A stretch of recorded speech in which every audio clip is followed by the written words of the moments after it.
Alright, Gen Xers and nostalgic cartoon lovers, let's take a trip back to the days when Saturday morning cartoons were actually worth waking up for. If you were a kid in the 80s and early 90s, you probably had at least one show on this list that totally ruled your childhood, until it mysteriously disappeared, never to be seen again. Well, today we're dusting off those VHS memories and bringing them back in all their laser gun-slinging, dino-stomping glory.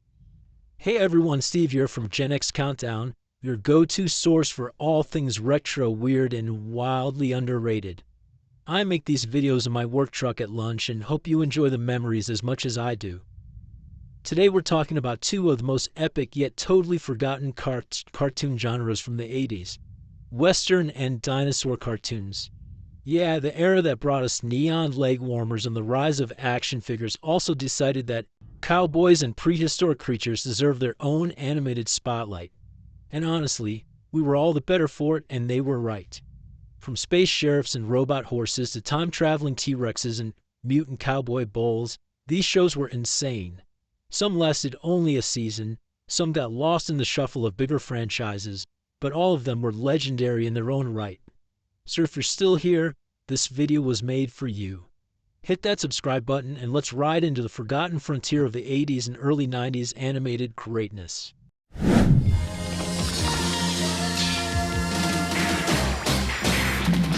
If you ever wanted a mix of spacefaring cowboys, giant mechs, and laser-blasting action, 1987's Saber Rider and the Star Sheriffs had you covered.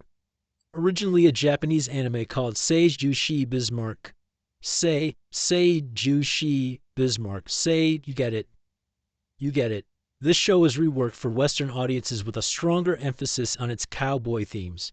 The story followed Saber Rider, Fireball, Colt, and April, a team of elite law enforcers protecting the new frontier from the Outriders, ghostly invaders from another dimension.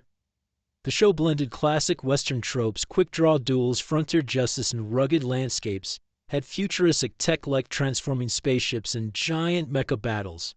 The Ramrod Equalizer unit, a massive starship that turned into a fighting robot, was one of the coolest features, making this feel like a mix between Voltron and the Magnificent Seven.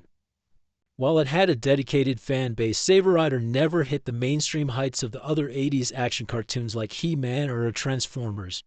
However, its epic space western theme and unforgettable theme song kept it alive in the hearts of those who grew up watching. From high-tech space sheriffs to a legendary masked outlaw, our next show takes us back to a classic hero who's been slashing his way through history for decades. The mark of Zorro! Seijūshi Bismarck. Seijūshi Bismarck. I don't think I'll ever get it. While not pure Western, I need to account for my sins from another video where I neglected to show the Filmation version. Before superheroes wore capes, Zorro was out here slashing his signature Z into bad guys and standing up for justice. 1981 Filmation's New Adventures of Zorro gave kids of the 80s their own animated swashbuckling hero, bringing the legendary masked vigilante back into the spotlight. Produced by the same studio behind the He-Man and Masters of the Universe, this version of Zorro was taking on corrupt officials, bandits, and other villains across 19th century Spanish California. And that's still pretty Western. Unlike some earlier versions, this show really leaned into high-adventure storytelling. Zorro's escapes were thrilling, his sword fights had flair, and yes, he still managed to humiliate his enemies with nothing but a whip and pure charisma. Filmation's animation was a bit on the budget-friendly side, and let's be honest, the characters' movements were stiff, but the storytelling more than made up for it. While Zorro has been reinvented multiple times over the decades, this particular animated series is often forgotten. It's overshadowed by live-action adaptations and bigger superhero cartoons of the era. But for the kids who did watch, it was a perfect mix of mystery, action, and heroism. But Zorro wasn't the only hero keeping the frontier safe.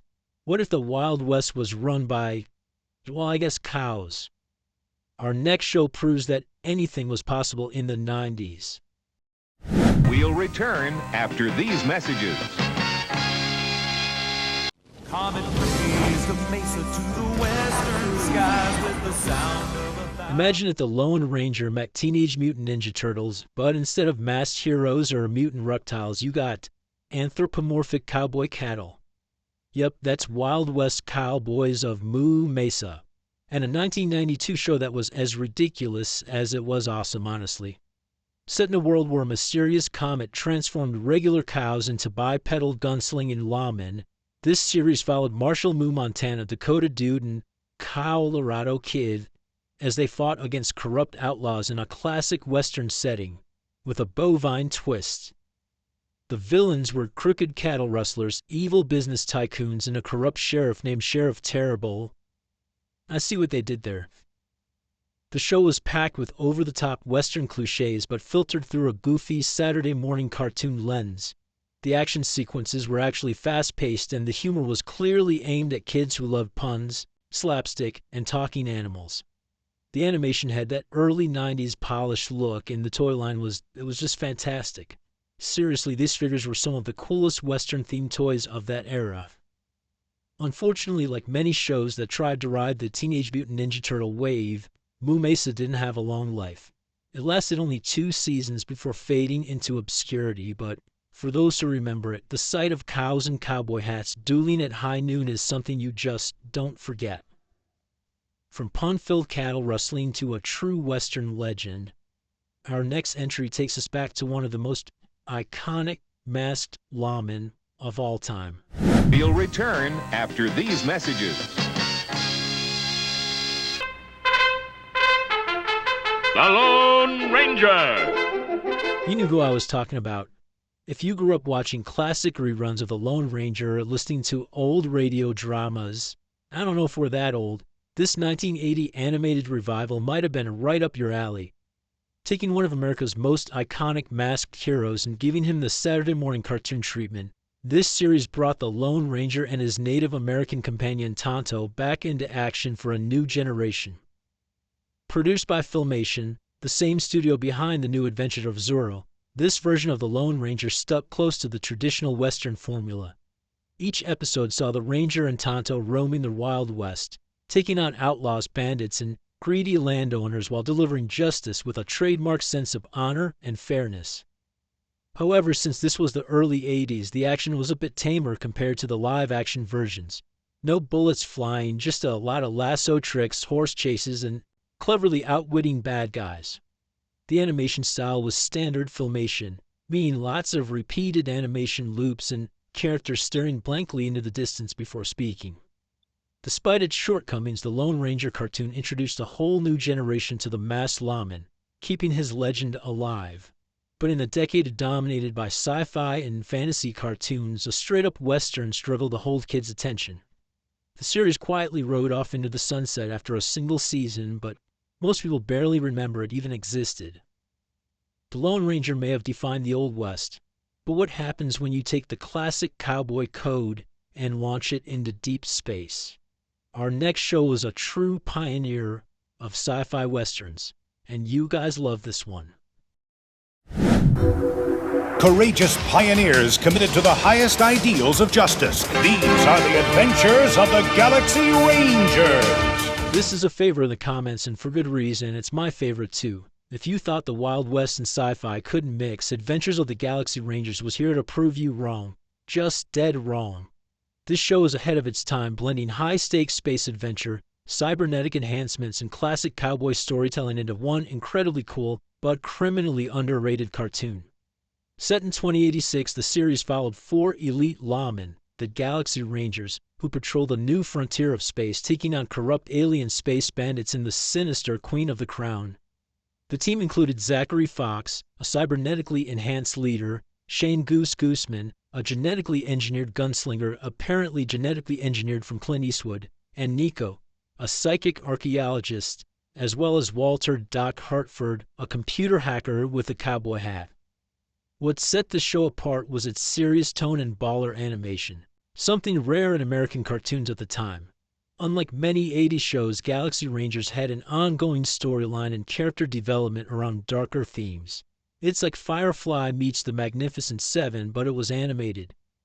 The action sequences were movie quality, and the tech mixed with Western aesthetics made for an insanely sweet visual style. Despite its unique blend of genres and impressive storytelling, Galaxy Rangers never quite caught on like Transformers or G.I. Joe.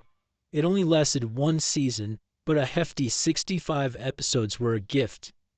Those who watched it still swear it was one of the best written cartoons of the 80s, and I have to agree it is definitely up there. Speaking of space cowboys, our next hero didn't just pack laser guns, he had superpowers, a robotic horse, and a mission to protect the galaxy's last frontier. You know who it is. Parker Brothers is proud to bring you the Mad Magazine game. The game that may ask you to sit on your hands and... BraveStarr! Hey gang, what's better than a space cowboy? A space cowboy with superpowers. 1987's BraveStarr was Filmation's attempt to blend the Wild West with futuristic sci-fi, and it actually worked. It worked great.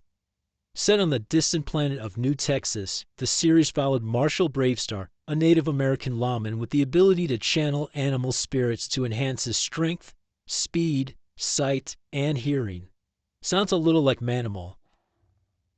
If that wasn't cool enough, BraveStarr had a talking cybernetic horse named 3030 who could stand on two legs and wield a massive energy rifle. I would seriously just watch a cartoon about 3030. This duo faced off against the evil Tex Hex, a purple-skinned outlaw working for a demonic overlord known as Stampede. Unlike many of its contemporaries, BraveStarr attempted to weave in moral lessons and social themes, tackling topics like personal responsibility, cultural heritage, and even drug abuse. A bold move for a kids' show in the 80s. However, despite its ambitious storytelling, the show struggled to find an audience. The biggest problem? Timing. BraveStarr was one of the last major cartoons produced by Filmation before the studio shut down in 1989. While it spawned a fantastic toy line, a feature-length movie, and even a few comic books, it never reached the heights of He-Man or Thundercats. That said, if you ever shouted "Strength of the Bear" while pretending to be a space sheriff, you were part of the BraveStarr legacy. The Wild West wasn't the only setting for forgotten animated action. Now let's trade in 6-shooters for prehistoric beasts and muscle cars, because our next show was pure dino-fueled chaos from the early 90s. World gone mad. A world where only the strong survive. A world of Cadillacs and Dinosaurs. What do you get when you mix Mad Max-style post-apocalyptic adventure, classic 50s hot rods, and a world overrun by dinosaurs? You get Cadillacs and Dinosaurs from 1993, one of the wildest and most underrated cartoons of the early 90s in my opinion. Based on the cult comic series Xenozoic Tales, this show followed Jack Tenrick, a rugged, environmentally conscious mechanic, and Hannah Dundee, a resourceful diplomat, as they navigated a world where dinosaurs had returned and society had crumbled.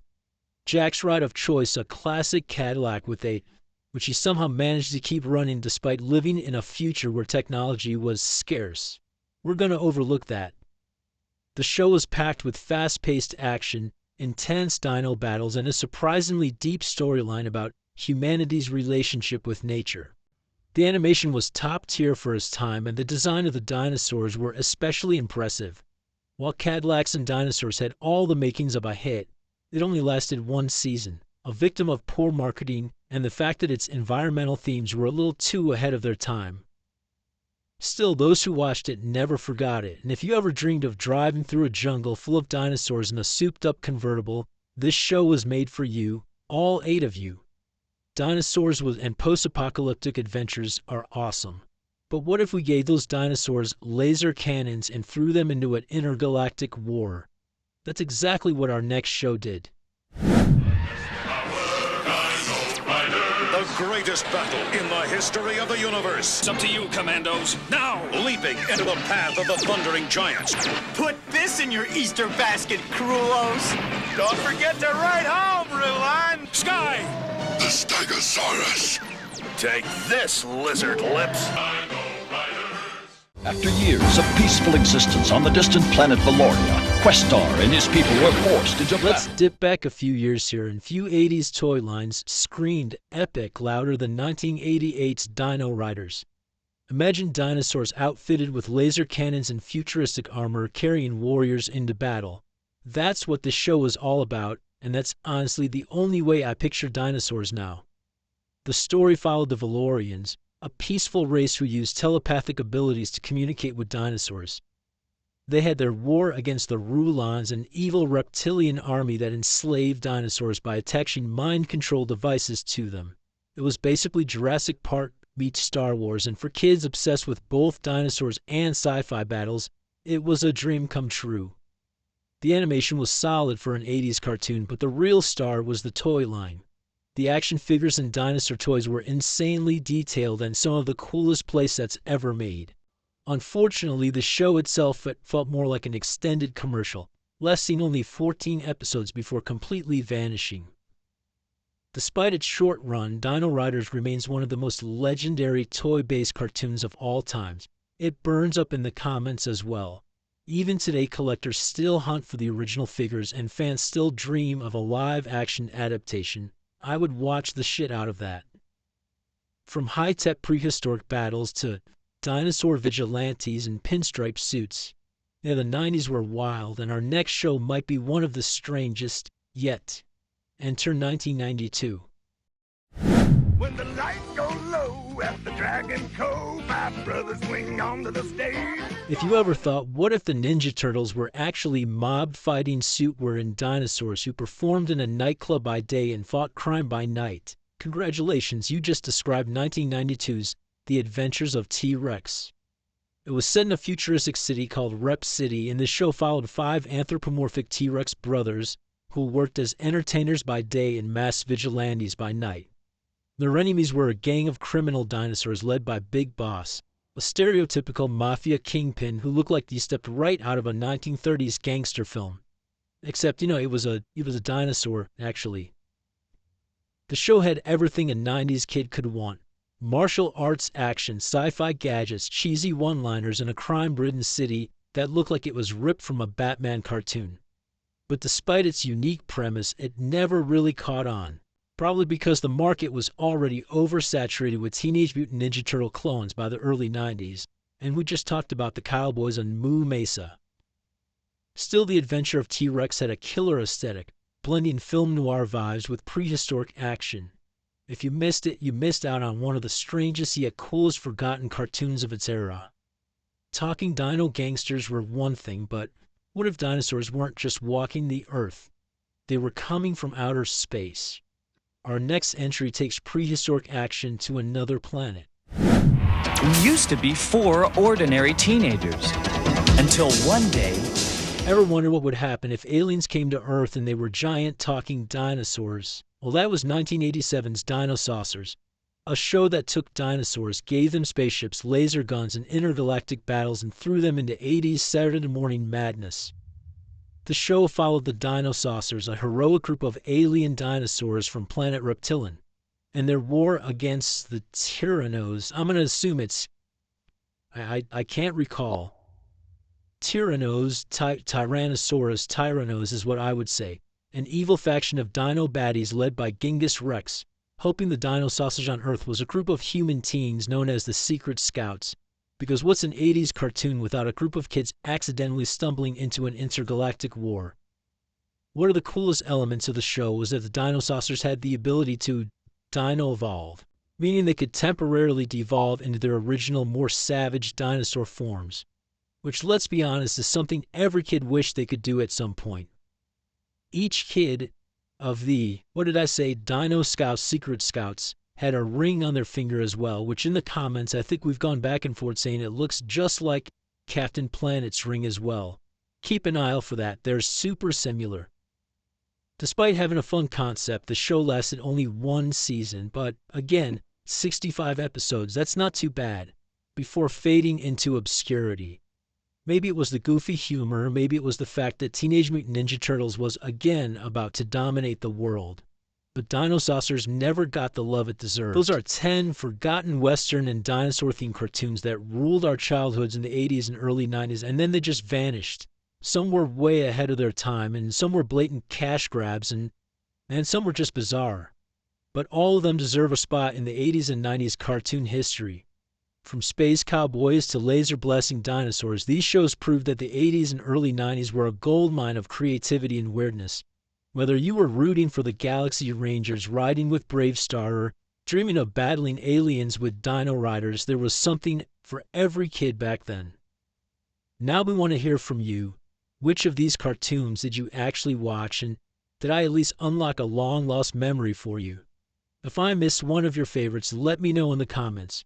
And if you made it this far, hit that subscribe button and stick around for more deep dives into the forgotten gems of GenX entertainment. Thanks for watching, and until next time, stay cool.